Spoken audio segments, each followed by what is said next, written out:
आणि आता सविस्तर वृत्त पाहूयात। कोरोना काळातील प्राणवायू निर्मिती घोटाळा प्रकरणी पालिका कर्मचाऱ्यांवर खटला चालवण्यास महापालिका प्रशासनाने नकार दिलाय। मुंबई पोलिसांच्या आर्थिक गुन्हे शाखेकडून हे खटले चालवण्यात येणार होते, मात्र आपल्या कर्मचाऱ्यांची पाठराखण करत पालिकेने आता याला नकार दिलाय। पुरेसे पुरावे नसल्याने या कर्मचाऱ्यांवर खटला चालवण्यास मंजुरी न देण्याचा निर्णय महापालिका आयुक्तांनी घेतलाय। विचारपूर्वक निर्णय घेण्याचे आदेश न्यायालयाने महापालिका प्रशासनाला दिले होते आणि त्यानंतर पोलिसांच्या विनंतीवर लवकरच प्रतिसाद देण्यात येईल असं पालिका प्रशासनाने म्हटलेलं आहे। या संदर्भात अधिक माहिती देत आहेत आपल्यासोबत आपल्या प्रतिनिधी जुई जाधव आहेत। जुई, कोरोना काळातला जो प्राणवायू निर्मिती घोटाळा प्रकरण होतं त्या प्रकरणी आता स्वतःच्याच कर्मचाऱ्यांवर खटला चालवण्यास पालिका प्रशासनाने नकार दिलाय। नेमकं हे प्रकरण काय होतं आणि हा नकार देण्यामागचं कारण काय?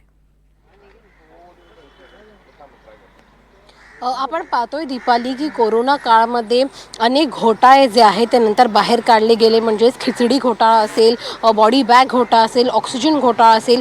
या संदर्भामध्ये मुंबई महानगरपालिकेच्या कर्मचाऱ्यांविरोधात मुंबईचे जे आर्थिक गुन्हे शाखे आहेत त्यांनीच खटला चालवण्याचा निर्णय घेतला होता। काही कर्मचाऱ्यांनी खोटे कागदपत्र दाखवून टेंडर दिल्याचा आरोप त्यांच्यावर दाखल केला होता। त्यासोबतच काही पक्षांवरती देखील त्यांनी ताशेरे ओढले होते, आरोपपत्र दाखल केलं होतं। मात्र जे पुरावे सादर करणं अपेक्षित होतं आर्थिक गुन्हे शाखेला, ते पुरावे अपुरे असल्यामुळे मुंबई महानगरपालिकेनेच हा खटला चालवण्यासाठी आता नकार दिला आहे।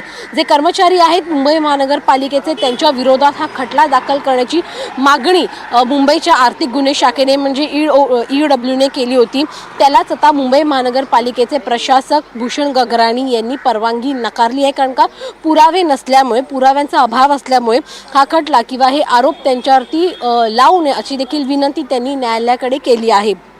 त्यामुळे आता न्यायालयाने देखील हाच निर्णय दिला आहे की जर तुमच्याकडे पुरावे नसतील तर हे खटले चालवू नका।